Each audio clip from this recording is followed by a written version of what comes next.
If the rewind feature on YouTube TV isn't working during live shows or DVR recordings, it's usually caused by app glitches, device issues, or network problems. Here's how to fix it step by step. Step 1. Restart the YouTube TV app. Fully close it and reopen it on your smart TV, Fire Stick, Roku, Apple TV, or mobile device. This often resolves minor playback issues. Step 2. Check your internet connection. Slow or unstable Wi-Fi can prevent rewind from functioning properly.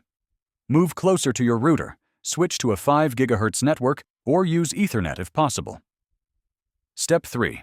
Clear the app cache, Android TV or Fire Stick, Settings, Apps, YouTube TV, Clear Cache Roku. Use the hidden cache reset, home 5 times, up 1 time, rewind 2 times, fast forward 2 times, Apple TV or iPhone. Delete and reinstall the app.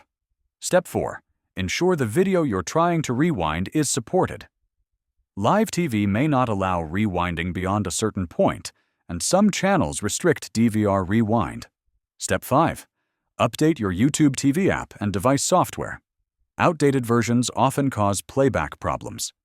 After these steps, the rewind function should work correctly for live and recorded content. If this helped you, like the video and subscribe for more helpful YouTube TV guides.